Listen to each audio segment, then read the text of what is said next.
بسم الله الرحمن الرحيم الذين إن مكناهم في الأرض أقاموا الصلاة وآتوا الزكاة وأمروا بالمعروف ونهوا عن المنكر ولله عاقبة الأمور بارك الله لنا ولكم في القرآن العظيم ونفعنا وإياكم بالآيات والذكر الحكيم اللهم صل على محمد وعلى آل محمد كما صليت على إبراهيم وعلى آل إبراهيم إنك حميد مجيد اللهم بارك على محمد وعلى آل محمد كما باركت على إبراهيم وعلى آل إبراهيم إنك حميد مجيد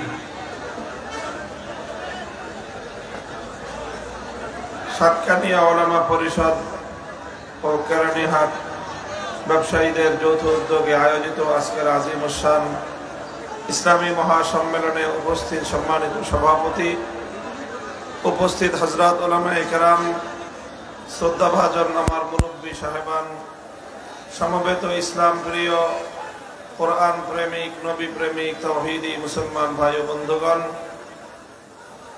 আল্লাহ পাক রব্বুল আলামিনের দরবারে শুকরগুজারি আদায় করি যে মহান রব্বুল আলামিন আমাদেরকে আজকের এই মুবারক মজলিসে উলামায়ে কেরামের সাথে আল্লাহর দ্বীনের কথা, কোরআনের কথা আলোচনা করবার জন্য সমবেত হওয়ার তৌফিক দিয়েছেন। রব্বে কারীমের দরবারে কালিমাতুশ শুকরের হাদিয়া পেশ করি আলহামদুলিল্লাহ। আমি আপনাদের সম্মুখে পবিত্র কোরআনে কারীমের সূরাতুল হজ্জের 41 নম্বর আয়াত খানা তেলাওয়াত করেছি।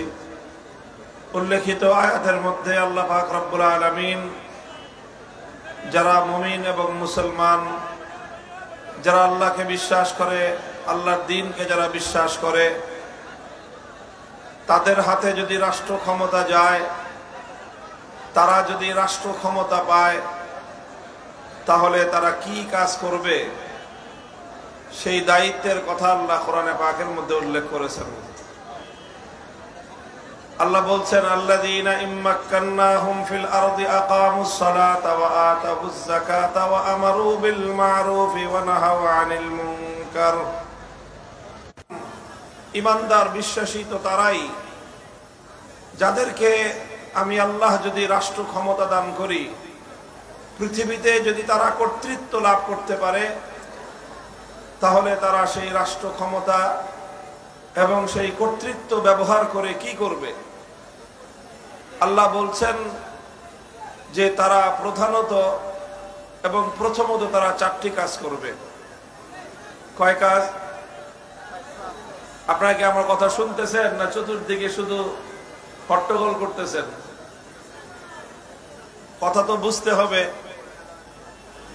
যদি ঈমানদাররা রাষ্ট্র ক্ষমতা পায়, ক্ষমতায় যায়, তাহলে আল্লাহর কোরআন বলতেছে তারা প্রথমে 4টি কাজ করবে। কয় কাজ? কয় কাজ? পিছন দিয়ে কথা শুনতেছেন আপনারা? কয় কাজ করবে? 4 কাজ করবে। 1 নম্বর কাজের কথা আল্লাহ বলেছেন আকামুস সালাত। তারা সমাজে, রাষ্ট্রে, মুসলিম নাগরিকদের মধ্যে নামাজ কায়েম করবে।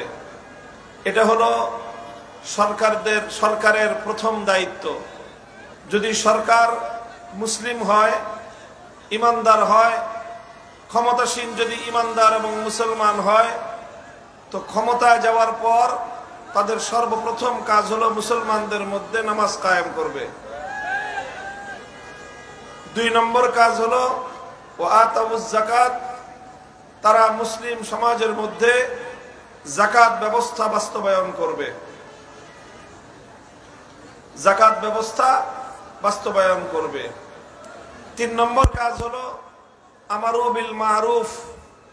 তারা ক্ষমতা ব্যবহার করে, শক্তি প্রয়োগ করে সমাজের মধ্যে তারা মানুষকে ন্যায় কাজ, ভালো কাজ, সৎ কাজ করবার আদেশ দিবে। 4 নম্বর কাজ হলো ওয়ানাহা আনিল মুনকার। তারা শক্তি প্রয়োগ করে, ক্ষমতা প্রয়োগ করে মানুষকে অন্যায় এবং শরীয়ত গর্হিত কার্যকলাপ থেকে নিষেধ করবে, বাধা দিবে। এই 4টা কাজ হলো, যদি কোনো মুসলমান রাষ্ট্র ক্ষমতা পায়, যদি কোনো মুসলমান কোথাও কর্তৃত্ব পায়, তখন সেই মুসলমানের দায়িত্ব এবং কর্তব্য হলো এগুলো। মুহতারাম হাজিরিন,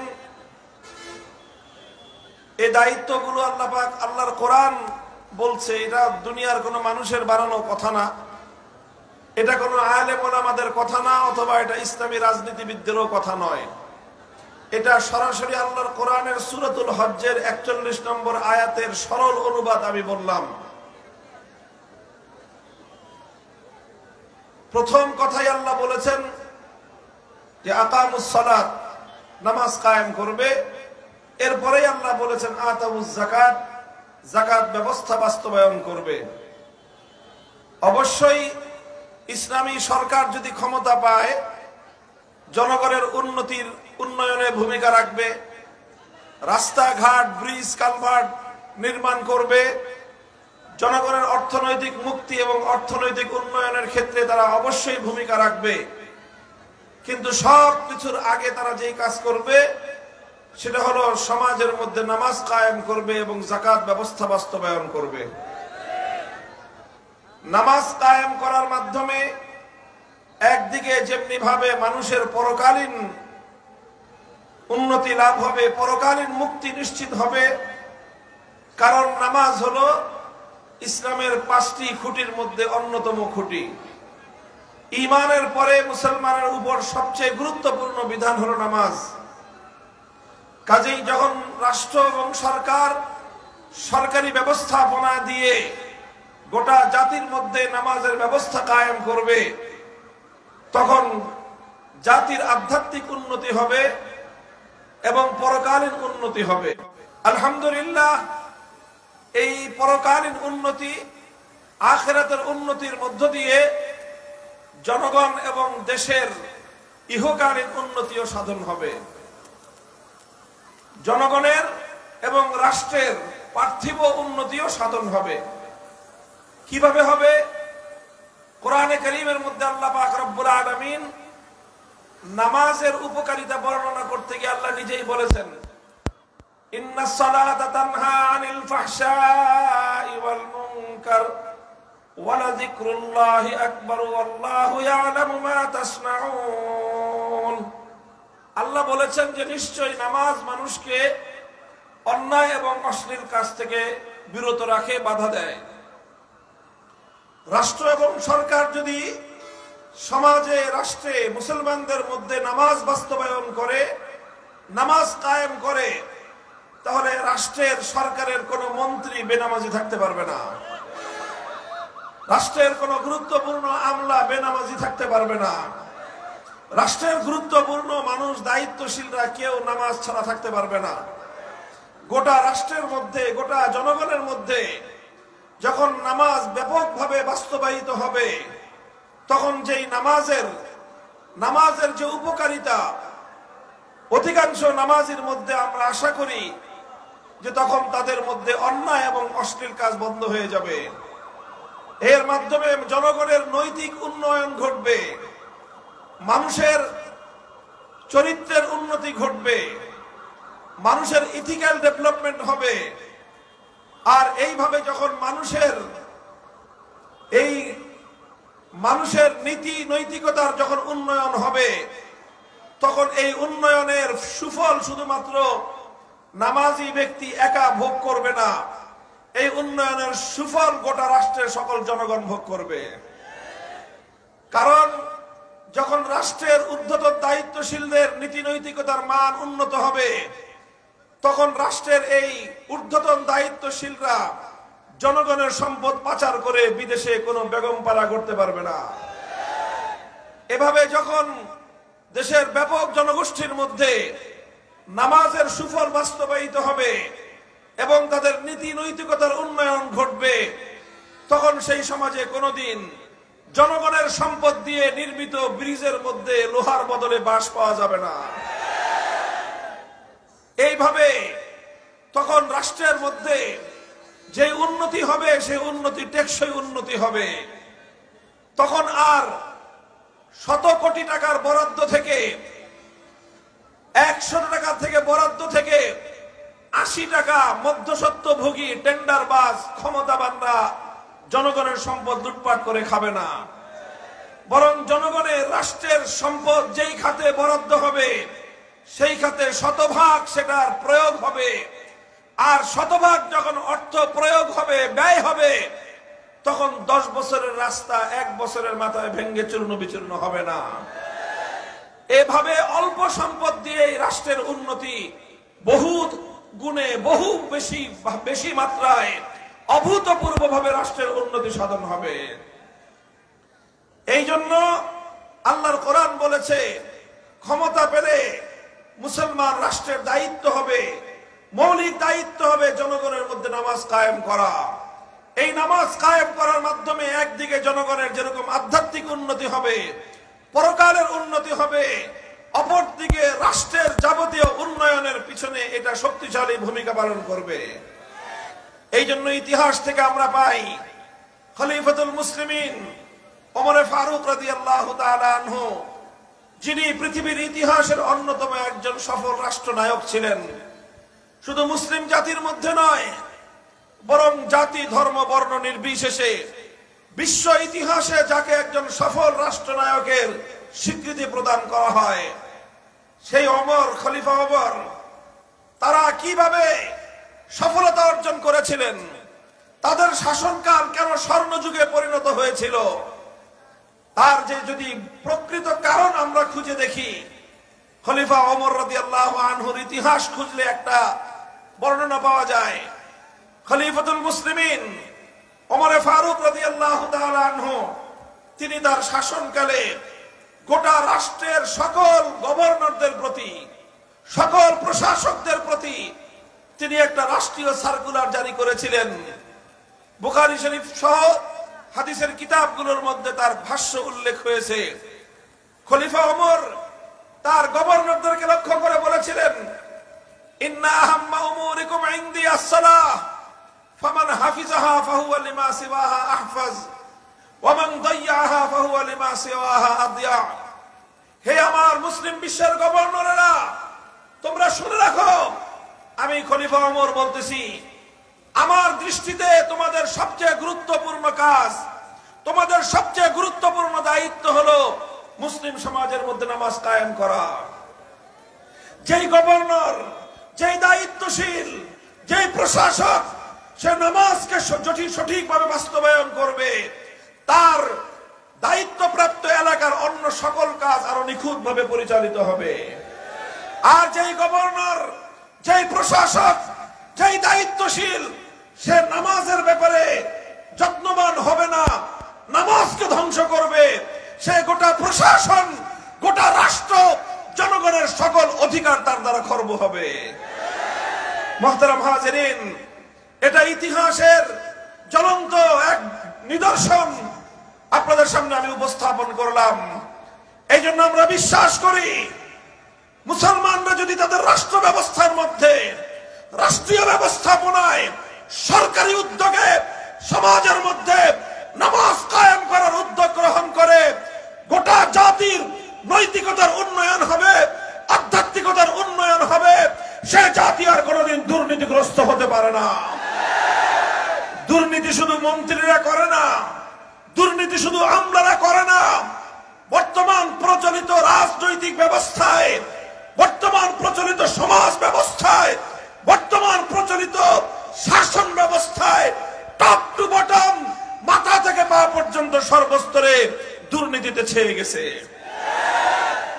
ছোট্ট একটা কথা বুঝাই, লক্ষ্য করে দেখবেন, বর্তমান যে প্রচলিত রাজনৈতিক বন্দোবস্তের মধ্য দিয়ে আমরা পরিচালিত হচ্ছি, এই রাজনীতিতে যারা নেতৃত্ব দেয়, যারা রাজনীতি করে সমাজে, লক্ষ্য করে দেখবেন প্রত্যেকটা রাজনৈতিক নেতা, চাই সে জেলা পর্যায়ের হোক, থানা পর্যায়ের হোক, উপজেলা পর্যায়ের হোক, এমনকি ইউনিয়ন এবং ওয়ার্ড পর্যায়ের হোক, প্রত্যেকজন নেতাকে কিছু ছেলে পেলে পালতে হয়।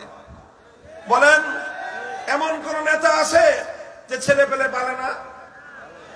আমরা এই সমাজে বসবাস করি, আমরা এই সমাজের বর্তমান প্রজন্মের লোক, এবং সবকিছু আমরা দেখি। আমাদেরকে ভুগিচুগি বুঝে দেওয়া এত সহজ না। এই সমাজে প্রত্যেকটা এলাকায় আছে এরকম প্রচুর পরিমাণ যুবক, কর্মঠ, উদ্যমী, সাহসী, সুস্থ সবল যুবক। তার কোনো প্রফেশন নাই, কোনো চাকরি করে না, কোনো ব্যবসা করে না, তার কোনো প্রফেশন এবং তার কর্মজীবন বলতে কিছুই নাই, তার কোনো পেশা নাই। যদি জিজ্ঞাসা করে কি করো, ভাইয়ের সাথে থাকি। বলেন, এই সকল যুবকদের তার প্রফেশন কি? ভাইয়ের সাথে থাকা। তো ভাইয়ের সাথে থাকো, তোর সংসার চলে কিভাবে? ভাই চালায়। সংসার চলে কিভাবে? ভাই চালায়। খরচ চলে কিভাবে? ভাই চালায়।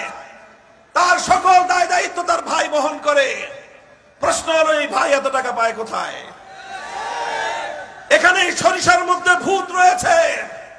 এই সরিষার ভূত যতদিন না তাড়াবেন, এই সমাজ সংশোধন হবে না। আমাদেরকে বলেন, ক্ষিপ্ত হয় যে হুজুররা রাজনীতি নিয়ে কথা বলেন কেন? আমরা রাজনীতি নিয়ে কেন কথা বলি? কারণ রাজনীতির সরিষার মধ্যে ভূত রয়েছে। এই ভূত তাড়ানো ছাড়া আমি যতই সংশোধন করি না কেন, আমি যতই ওয়াজ করি না কেন, দুই চারজন বিচ্ছিন্ন মানুষের সংশোধন হতে পারে, সমাজ এবং রাষ্ট্রের সংশোধন সম্ভব নয়। কূপের মধ্যে ইন্দুর মরছে, ইন্দুরকে যদি কূপের মধ্যে রেখে বালতির পর বালতি পানি ফেলান, এই কূপ কোনোদিন পাক হবে?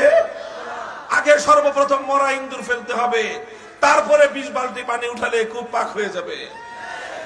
এই যে এইভাবে আমাদের সমাজ ব্যবস্থায় প্রচলিত পশ্চিমা জাহিলিয়াতের বুর্জোয়া রাজনীতি, পুঁজিবাদী রাজনীতি আমার সমাজের কর্মঠ তাগড়া তাগড়া যুবকদের মধ্যে বিরাট একটা অংশকে তারা এই সকল রাজনৈতিক নেতাদের লাঠিয়াল বাহিনী হিসেবে ব্যবহার করা হয়। এইভাবে এক একজন রাজনৈতিক নেতা যতদিন ক্ষমতার বাইরে থাকে, তার এই গুন্ডা বাহিনী, লাঠিয়াল বাহিনী পালতে থাকে। কিসের আশায়? আশা একটাই, যদি কোনোদিন ক্ষমতায় যেতে পারি, 5 বছরে 17 বছরের যত ইনভেস্ট সুদে আসলে আসল উসুল করে নিব। কোত্থেকে সে উসুল করবে? উসুল করবে জনগণের সম্পদ থেকে, উসুল করবে রাষ্ট্রীয় সম্পদ থেকে, উসুল করবে রাষ্ট্রের টেন্ডার থেকে। জনগণের সম্পদ চুরি করে এক শ্রেণীর রাজনীতিবিদরা আঙ্গুল ফুটে কলা গাছ হয়। মুহতারাম হাজিরিন, এই জন্য ইসলাম সর্বপ্রথম বলেছে, ওই নেতার চরিত্র ঠিক করো, নেতার লাঠিয়াল বাহিনীর চরিত্র ঠিক করো। এইভাবে যখন প্রত্যেকটা মানুষ নীতি নৈতিকতার মানদণ্ডে উত্তীর্ণ হবে, তখন অর্থনীতির অনেক বেশি প্রোডাকশন, অনেক উপার্জন না হলেও স্বল্প সম্পদ দিয়ে জাতীয় উন্নয়ন অভূতপূর্বভাবে অগ্রগতি সাধিত হওয়া সম্ভব। মুহতারাম হাজিরিন, এটা আমার আলোচনার মূল সাবজেক্ট নয়। আমি শুধু এতটুকু বোঝানোর চেষ্টা করলাম, আল্লাহ পাক রব্বুল আলামিন যে বলেছেন ইমানদাররা ক্ষমতা পেলে প্রথম কাজ হবে নামাজ কায়েম করা। কেন আল্লাহ পাক নামাজকে সর্বপ্রথম দায়িত্ব হিসেবে উল্লেখ করলেন? কারণ যেই সমাজে নামাজ কায়েম হয়, সেই সমাজে দুর্নীতিবাজ তৈরি হয় না। যেই সমাজে নামাজ কায়েম হয়, সেই সমাজে ব্যাপকভাবে জনগণের সম্পদ লুণ্ঠন হয় না। যেই সমাজে নামাজ কায়েম হয়, সেই সমাজের মানুষগুলো নৈতিকভাবে উন্নত হয়, আধ্যাত্মিকভাবে উন্নত হয়, জনগণের জন্য নিবেদিত হয়, জনগণের সম্পদ লুণ্ঠনকারী হয় না।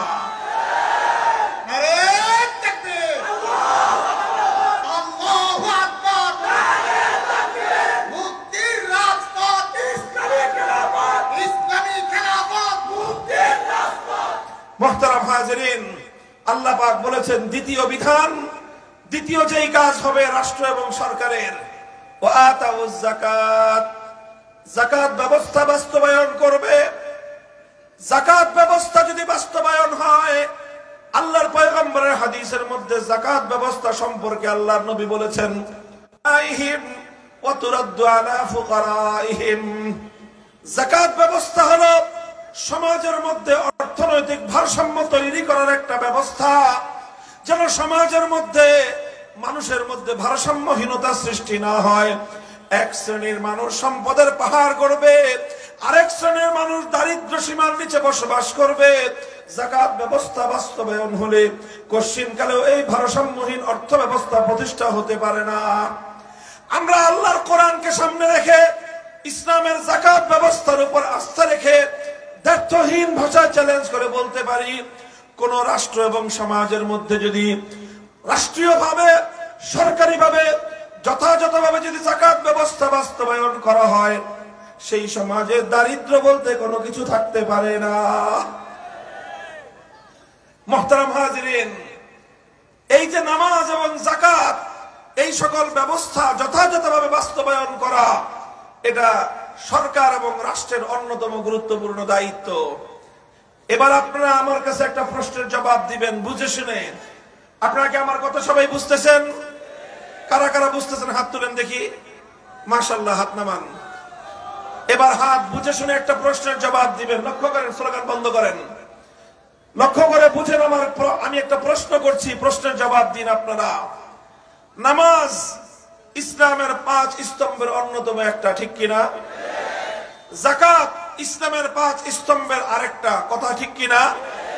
নামাজ এবং যাকাত ইসলামের সবচেয়ে গুরুত্বপূর্ণ বিধানগুলোর মধ্যে অন্যতম, কথা ঠিক? তাহলে আল্লাহর কোরআন বলতেছে, কোরআনে কারীমের সূরাতুল হজ্জের 41 নম্বর আয়াত বলতেছে, মুসলমানরা যদি রাষ্ট্র ক্ষমতা পায়, মুসলমানরা যদি ক্ষমতাসীন হতে পারে, তাহলে তারা নামাজ কায়েম করবে, যাকাত বাস্তবায়ন করবে। কোরআনের এই আয়াতের দ্বারা বোঝা যায় কি ইসলাম কি বলে, রাষ্ট্র ক্ষমতার সাথে ইসলামের সম্পর্ক আছে না নাই? জোরে বলেন, আছে না নাই? নামাজ কায়েম করা এটা ধর্মের কাজ কিনা?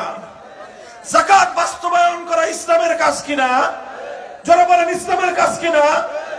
নামাজ কায়েম করা, যাকাত বাস্তবায়ন করা, এটা ইসলামের সবচেয়ে গুরুত্বপূর্ণ কাজ। আল্লাহর কোরআন বলতেছে, মুসলমানরা ক্ষমতা পেলে, মুসলমানরা রাষ্ট্রীয় ক্ষমতা পেলে, তারা ক্ষমতাসীন হলে নামাজ কায়েম করবে, যাকাত বাস্তবায়ন করবে। কোরআনের এই আয়াতের স্পষ্ট মর্ম হলো, মুসলমানরা যদি ক্ষমতা পায়, সেই ক্ষমতার মাধ্যমে সর্বপ্রথম তাদের দায়িত্ব হলো তারা ইসলামের সেবা করবে, ইসলামকে তারা বাস্তবায়ন করবে। যদি আল্লাহর কোরআনের এই আয়াত সত্য হয়ে থাকে, যারা মুসলমান আল্লাহর কোরআনকে যারা বিশ্বাস করে, যারা ইসলামকে বিশ্বাস করে, যারা আল্লাহর বিধানকে যারা বিশ্বাস করে, এই জন্যই আমরা বলি কোন মুসলমান কোনদিন তারা রাজনৈতিক মতবাদ হিসেবে ধর্মনিরপেক্ষ মতবাদের অনুসারী হতে পারে না। মুসলমান যদি আল্লাহকে বিশ্বাস করে, মুসলমান যদি আল্লাহর কোরআনকে বিশ্বাস করে, সেই মুসলমান কোনদিন ধর্মনিরপেক্ষতাকে বিশ্বাস করতে পারে না।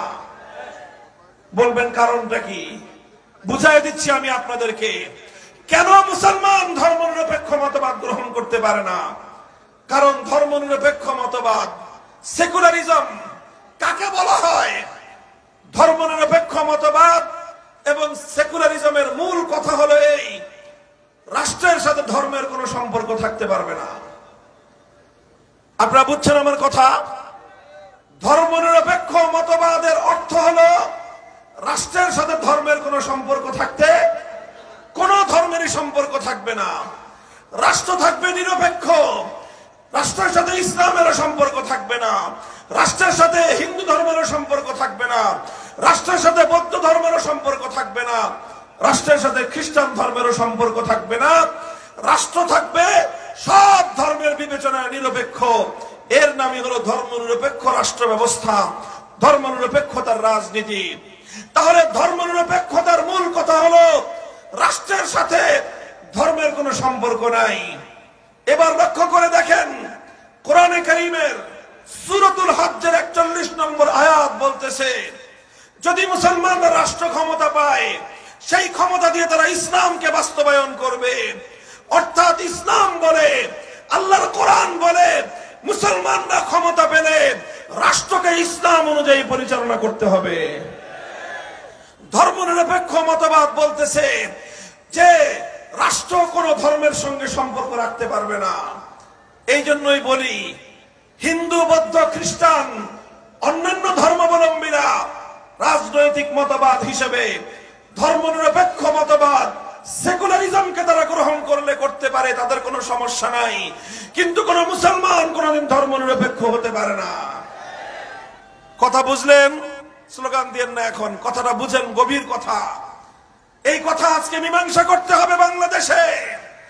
এই কথার মীমাংসা না করলে আগামীর বাংলাদেশ, এই বিভক্তি দূর হবে না। এই কথার মীমাংসা না হলে বাংলাদেশ সামনের দিকে অগ্রসর হতে পারবে না। এই জন্য আজ এই কথা ভালো করে মীমাংসা করে মুসলিম জাতিকে সজাগ এবং সতর্ক করা আমাদের প্রত্যেকের ইমানি দায়িত্ব হয়ে দাঁড়িয়েছে। আমি কি বললাম?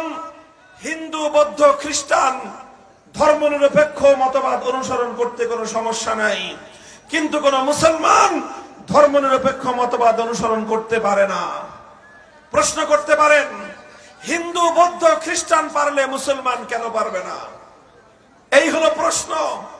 এই প্রশ্নের স্পষ্ট জবাব বুঝেন। আবার বলছি, ধর্মনিরপেক্ষ মতবাদ কাকে বলা হয়? ধর্মনিরপেক্ষ মতবাদের অর্থ হলো রাষ্ট্রের সাথে ধর্মের কোনো সম্পর্ক থাকতে পারবে না। এই মতবাদ যদি মানে একজন হিন্দু, তাহলে সেই হিন্দুর ধর্মীয় দৃষ্টিকোণ থেকে কোনো সমস্যা নাই। এই মতবাদ যদি একজন বৌদ্ধ বা খ্রিস্টান গ্রহণ করে, তাহলে তাদের ধর্মের দিক থেকে কোনো সমস্যা নাই। কেন সমস্যা নাই? কারণ হিন্দু ধর্মাবলম্বীকে তার ধর্ম এই কথা বলে না। এই কথা বলে না যে তোমার রাষ্ট্রটাকে হিন্দু ধর্ম অনুযায়ী চালাতে হবে। বৌদ্ধ বা ইহুদি খ্রিস্টান ধর্মের মধ্যে এমন কোন বিধান নাই যে রাষ্ট্রকে ধর্ম অনুযায়ী চালাতে হবে। সুতরাং একজন মানুষ একই সময়ে ধর্মনিরপেক্ষ মতবাদ অনুসরণ করতে পারে, আবার হিন্দুও থাকতে পারে। একজন মানুষ এট এ টাইম সে বৌদ্ধও থাকতে পারে, খ্রিস্টানও থাকতে পারে, আবার সে ধর্মনিরপেক্ষ মতবাদ অনুসরণ করতে পারে। কিভাবে পারে? সে তার ধর্মকে রাষ্ট্র থেকে আলাদা রাখবে, সে ধর্মনিরপেক্ষ হয়ে গেল। কিন্তু ধর্মনিরপেক্ষ হলে তার ধর্মের কোনো সমস্যা নাই, কারণ তাদের ধর্ম, হিন্দু ধর্ম, বৌদ্ধ ধর্ম, খ্রিস্টান ধর্ম, তাদের ধর্মাবলম্বীকে এই কথা বলে না যে তোমার রাষ্ট্রকে ধর্ম অনুযায়ী পরিচালনা করো। কেউ প্রশ্ন করতে পারেন যে হুজুর বলে না কেন? বলে না কারণ হিন্দু ধর্মের মধ্যে রাষ্ট্র ব্যবস্থার কোন রূপরেখা নাই। বৌদ্ধ ধর্ম বলে না কারণ তাদের ধর্মের মধ্যে রাষ্ট্রের কোন রূপরেখা নাই। খ্রিস্টান ধর্মের মধ্যে একথা বলে না কারণ খ্রিস্টান ধর্মের মধ্যে রাষ্ট্র পরিচালনা পূর্ণাঙ্গ কোন রূপরেখা নাই। ফলে একজন মানুষ হিন্দু হয়ে ধর্মনিরপেক্ষ হতে পারে, কোন দিক দিয়ে তার সমস্যা নাই। একজন মানুষ বৌদ্ধ বা খ্রিস্টান হয়ে ধর্মনিরপেক্ষ হতে পারে, তার কোন দিক দিয়ে কোনো সমস্যা নাই। পক্ষান্তরে একজন মানুষ যখন সে মুসলমান হবে, সে ধর্মনিরপেক্ষ হতে পারে না। কেন হতে পারে না? আবার বুঝেন। দেখেন, একজন মানুষ যদি একসঙ্গে মুসলমান আবার ধর্মনিরপেক্ষ হতে চায়, তাহলে তার সমস্যাটা কোথায়? সমস্যাটা হলো এই, ধর্মনিরপেক্ষ মতবাদ, সেকুলারিজম তাকে বলবে খবরদার রাষ্ট্রের সঙ্গে ধর্মের সম্পর্ক তুমি করবা না। ইসলাম বলবে খবরদার তোমার রাষ্ট্রকে ধর্ম থেকে তুমি বাইরে নিবা না। কাজেই একজন মানুষ একসঙ্গে ইসলাম এবং ধর্মনিরপেক্ষ মতবাদের এই আদেশ সে মানতে পারবে না। তাকে যে কোনো একটা মানতে হবে, আরেকটা ছাড়তে হবে। সে যদি ধর্মনিরপেক্ষ মতবাদ মানে, তাহলে তার রাষ্ট্রকে ধর্ম থেকে আলাদা রাখতে হবে, আল্লাহর কোরআনের বিধানকে তাকে ত্যাগ করতে হবে, ইসলামের বিধান ছাড়তে হবে, আল্লাহর বিধান তাকে ছাড়তে হবে। আর যদি সে ইসলাম মানতে চায়, আল্লাহর কোরআনকে মানতে চায়, কোরআনে কারীমের সূরাতুল হজকে যদি বিশ্বাস করতে চায়, আল্লাহর বিধান মেনে সূরাতুল হজ নম্বর আয়াতের উপর যদি সে আমল করতে চায়, তাহলে তাকে অবশ্যই রাষ্ট্রকে ইসলাম অনুযায়ী চালাতে হবে, রাষ্ট্রকে ধর্মের আন্ডারে পরিচালনা করতে হবে।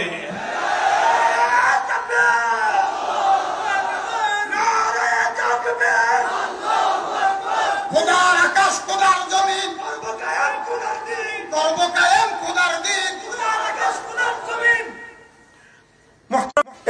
প্রতিপালকের ন্যায় পরিষ্কার। যেমনি ভাবে দক্ষিণ দিকে গামী আর উত্তর দিকে গামী, দুদিকগামী দুটো নৌকায় যেমন একজন মানুষ একসঙ্গে দুই পা দিতে পারে না। কথা বলেন ঠিক না বেঠিক? ঠিক তদ্রূপ তুমি হয় তোমার রাষ্ট্রকে ধর্ম অনুযায়ী চালাবা, তোমার রাষ্ট্রকে ইসলাম অনুযায়ী চালাবা, তাহলে তুমি কোরআনের বিধান মানলা। আর না হয় তুমি রাষ্ট্রকে ধর্ম থেকে বিচ্ছিন্ন করে ধর্মনিরপেক্ষ মতবাদ মানবা। যে কোনো একটা মানলে আরেকটা ছাড়তে হবে, একটা ছাড়লে আরেকটা মানতে হবে। কাজেই তখন তোমার সামনে প্রশ্ন এসে দাঁড়াবে, তুমি ইমানদার হয়ে ইসলাম মেনে মুসলমান থাকতে চাও, না তুমি ধর্মনিরপেক্ষ মতবাদ মেনে ধর্মনিরপেক্ষ বেঈমান হতে চাও?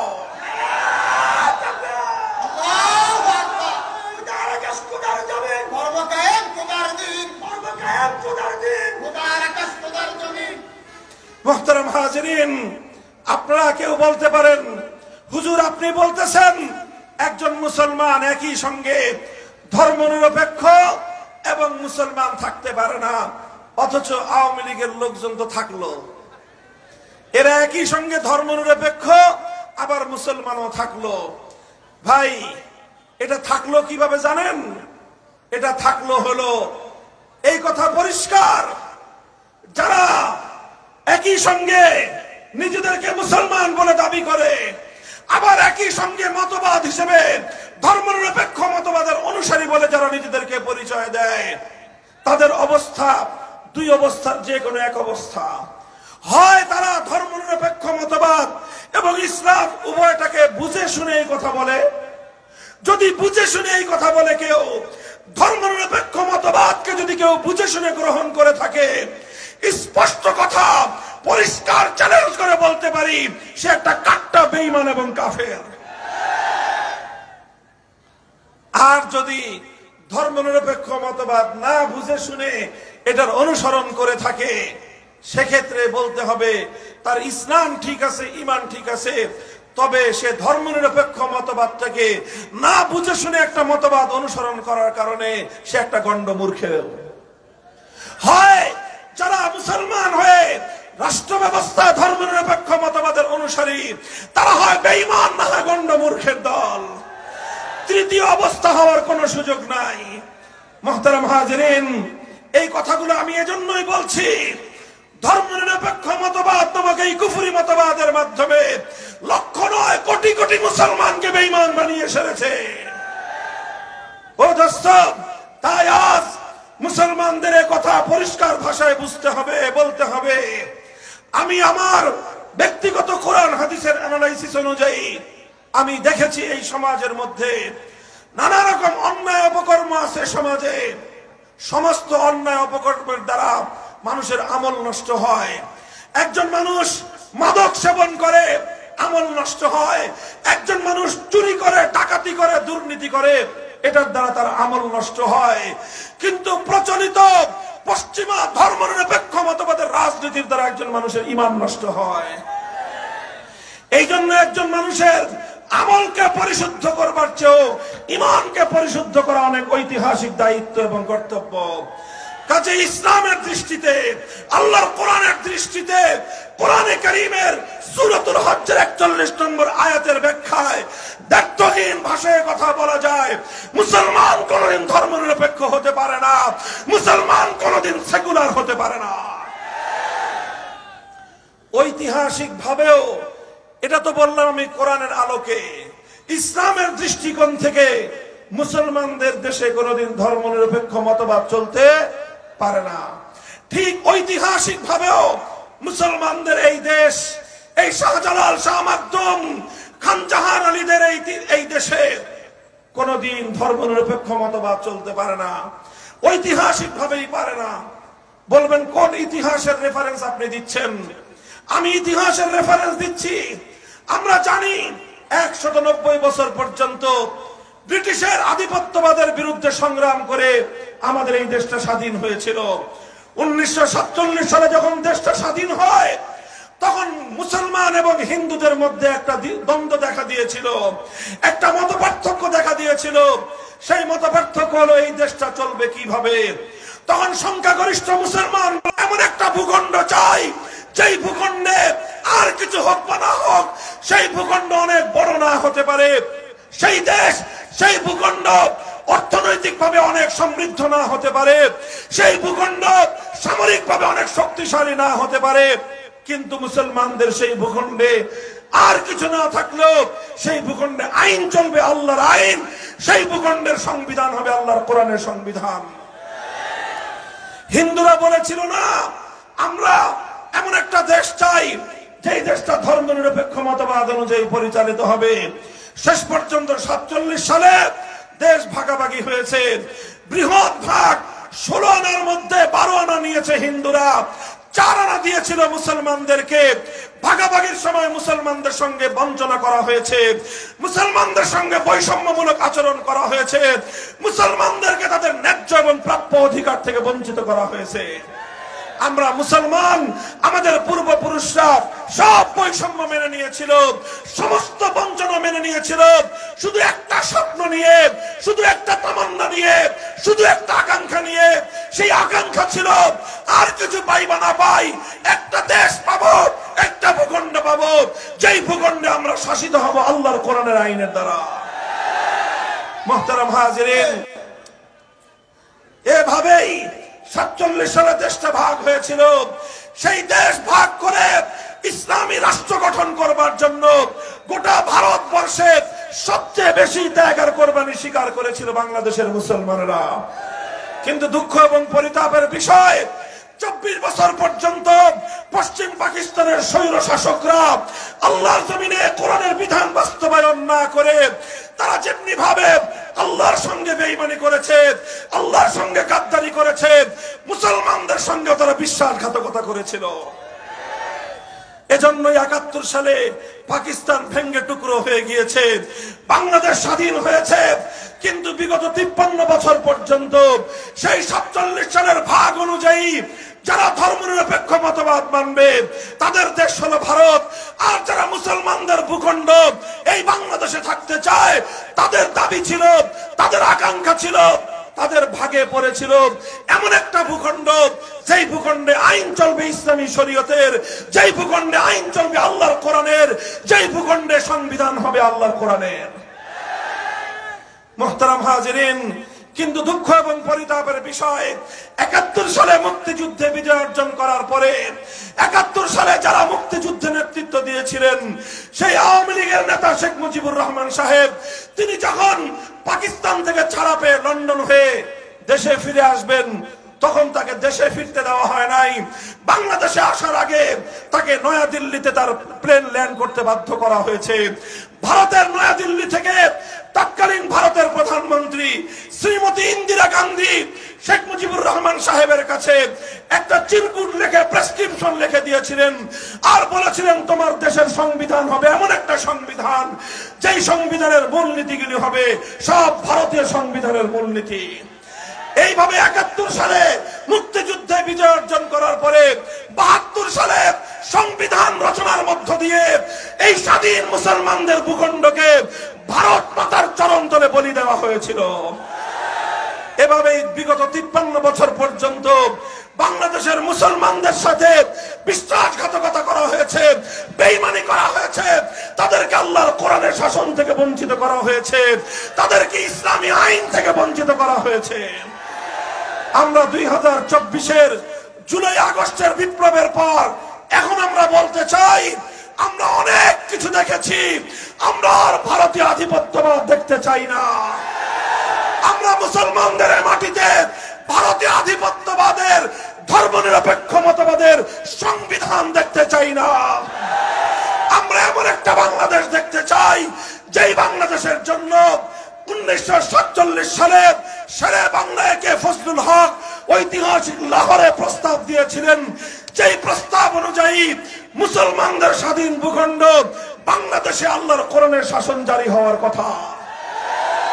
দোস্ত, যদি আজ আমরা আল্লাহর কোরআনের শাসনের দিকে ফিরে যেতে পারি, যদি ইসলামী শাসন কায়েম করতে পারি, যদি আমরা আল্লাহর কোরআনের সূরাতুল হজ্জের এই আয়াতের বিধানগুলো বাস্তবায়ন করতে পারি, একদিকে যেমনি ভাবে মুসলমানদের শত বছরের, হাজার বছরের তামান্না পূর্ণ হবে।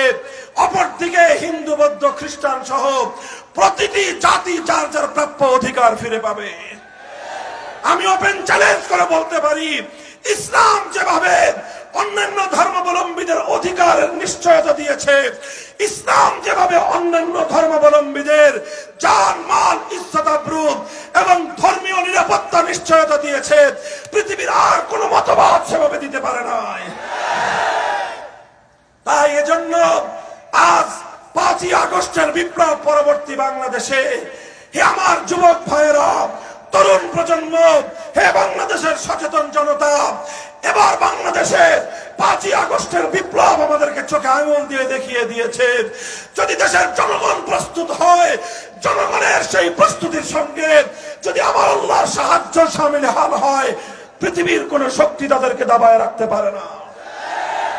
কথা বলেন ঠিক না বেঠিক? জুলাই আগস্টের বিপ্লব হয়েছে, খুব বড় কোন রাজনৈতিক দলের নেতৃত্বের প্রয়োজন হয় নাই, বড় কোন নেতার নেতৃত্বের প্রয়োজন হয় নাই। এদেশের যুব প্রজন্ম যখন, এদেশের তরুণ ছাত্র জনতা যখন ফ্যাসিবাদের বিরুদ্ধে বুকের রক্ত দিতে প্রস্তুত হয়ে গিয়েছে, তাদের রক্তের সাগরে 15 বছরের ফ্যাসিবাদী সরকার ভেসে গেছে বঙ্গোপসাগরে।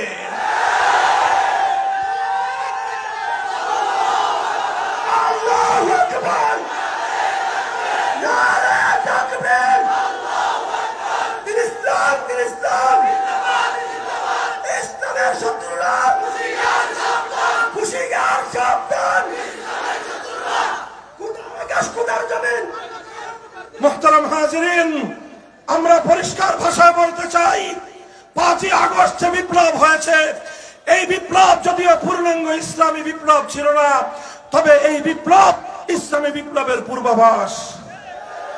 যেমনি ভাবে সূর্য উদয়ের আগে পূর্ব দিগন্তের সুবহে সাদেকের উদয় ঘটে, আগামীর বাংলাদেশে ইসলামী বিপ্লব আসছে, 5ই আগস্টের বিপ্লব ছিল ইসলামী বিপ্লবের পূর্বাভাস।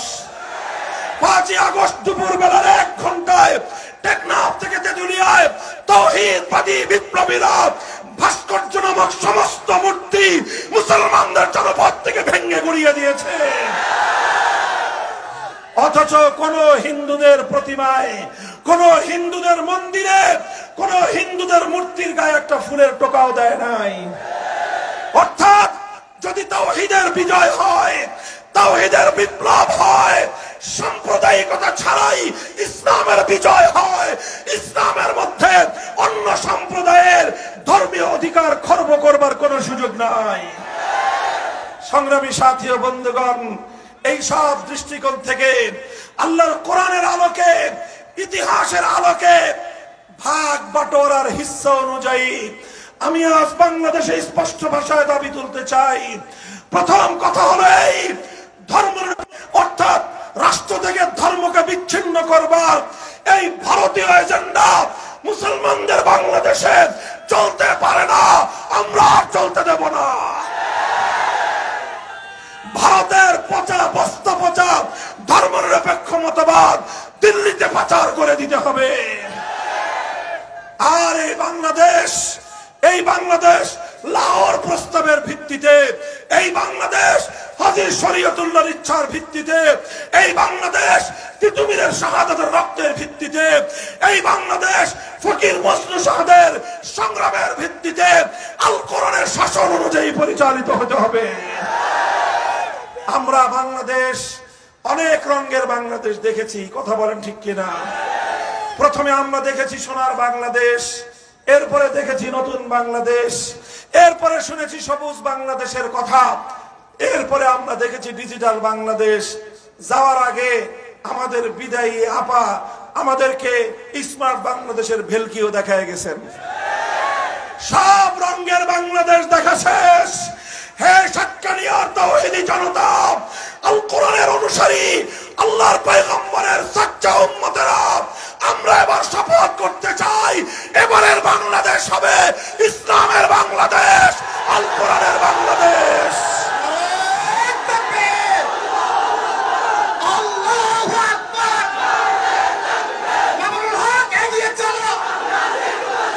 আমরা আছি তোমার সাথে, মুক্তির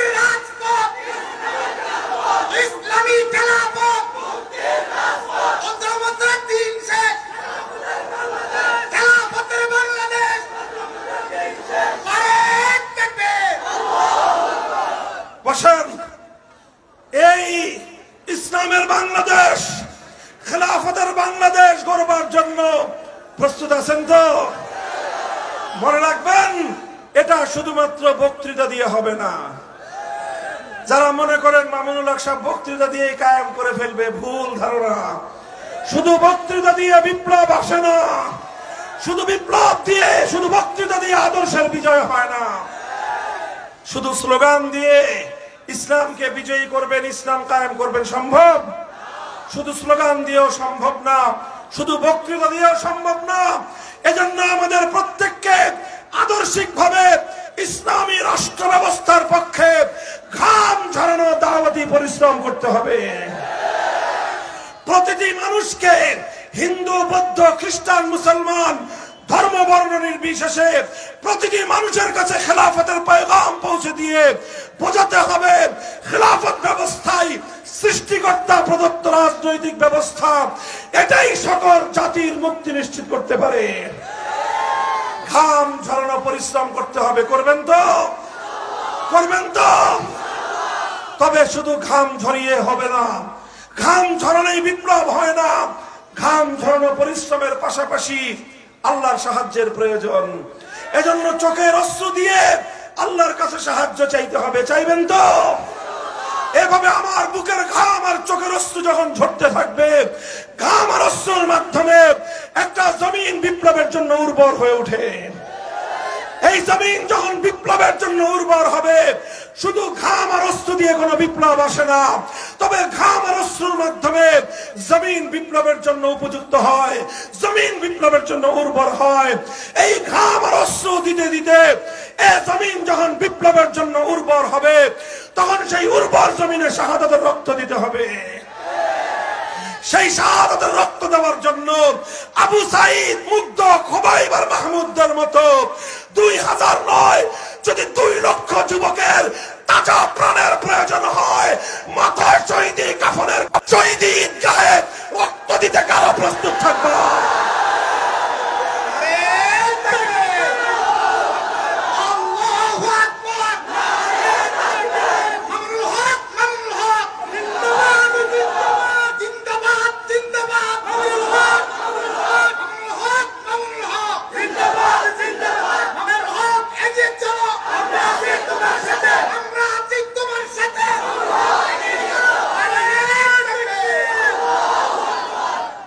ভাইরা, এগুলো কি শুধু কথার কথা? শুধু কানের মজার, মুখের মজার জন্য কথা না? এটা শপথ। বলেন কি এটা? কার সাথে শপথ? কার সাথে? ইনশাআল্লাহ এই শপথ রক্ষা করার চেষ্টা করব তো। আল্লাহ পাক আমাদের সকলকে আল্লাহর কোরআনের সৈনিক হিসেবে কবুল করেন। আমাদের মাতৃভূমির প্রতি ইঞ্চি মাটিকে আল্লাহ পাক ইসলামের ঘাঁটি হিসেবে কবুল করুন। নাসরুম মিনাল্লাহি ওয়া ফাতহুন করিব। সুবহানাল্লাহি ওয়া বিহামদিহি, সুবহানাকাল্লাহুম্মা বিহামদিক, আশহাদু আল লা ইলাহা ইল্লা আনতা, আস্তাগফিরুকা ওয়া আতুবু ইলাইক। আল্লাহুম্মা সাল্লি আলা মুহাম্মদ ওয়া আলা আলি মুহাম্মদ কামা সাল্লাইতা আলা ইব্রাহিম ওয়া আলা আলি ইব্রাহিম ইন্নাকা হামিদুম মাজিদ। ইয়া হাইয়্যু ইয়া কাইয়্যুম বিরহমাতিকা নাস্তাগীথ أصلح لنا شأننا كله ولا تكلنا إلى أنفسنا طرفة عين। إله العالمين رب العالمين আজকের মাহফিল কে আপনি কবুল ফরমান। হে আল্লাহ, রাত গভীর পর্যন্ত, হে আল্লাহ, বাদ ভাঙা জোয়ারের মতো, হে আল্লাহ, এদেশের মানুষ ইসলামের জন্য, কোরআনের জন্য ছুটে আসে। আল্লাহ, হে আল্লাহ, এই আবেগ প্রবণ জাতিকে আপনি, হে আল্লাহ, ইসলামের জন্য, কোরআনের জন্য আপনি কবুল এবং মঞ্জুর ফরমান। হে আল্লাহ, 1000 বছরের স্বপ্ন আমাদের এই মাতৃভূমিতে, হে আল্লাহ, আপনি ইসলামী হুকুমত বাস্তবায়ন করে দেন, ইসলামী হুকুমত কায়েম করে দেন। ইলাহুল আলামিন রব্বুল আলামিন আমাদের সকলকে আল্লাহ আপনার দ্বীনের সৈনিক হিসেবে আপনি কবুল এবং মঞ্জুর ফরমান। ইলাহুল আলামিন উলামায়ে কেরামের কিয়াদত কায়েম করে দেন। হে আল্লাহ, জাতির অন্যান্য শ্রেণী এবং পেশার মানুষদেরকে, ব্যবসায়িক ভাইদেরকে, চাকরিজীবীদেরকে, সকল শ্রেণী পেশার মানুষদেরকে আল্লাহ উলামায়ে কেরামের নেতৃত্বে ইসলাম কায়েমের জন্য ঐক্যবদ্ধ হওয়ার তৌফিক ইনায়াত ফরমান। ইলাহুল আলামিন আমাদের এই প্রাণপ্রিয় মাতৃভূমি, আয় আল্লাহ, শত শহীদ, লাখ লাখ শহীদের রক্ত শহীদ গাজীর রক্ত অশ্রু এবং ঘামের বিনিময়ে গড়া এই জমিনকে আল্লাহ আপনি আল্লাহ আপনার কোরআনের রাজ কায়েমের জন্য কবুল করে নিন। আল্লাহ আমাদের পরবর্তী প্রজন্মকে আপনি ইসলামের উপর কায়েম আর দায়েম রাখুন, ইস্তেকামতের সাথে থাকার তৌফিক এনায়েত ফরমান। আল্লাহ যে কথাগুলো আলোচনা হলো এগুলো আলোচক এবং শ্রোতা আল্লাহ আমাদের সকলের হৃদয়ের কথা বানিয়ে দিন, আমল করার তৌফিক এনায়েত ফরমান। ربنا تقبل منا إنك أنت السميع العليم وتب علينا يا مولانا إنك أنت التواب الرحيم سبحان ربك رب العزة عما يصفون وسلام على المرسلين والحمد لله رب العالمين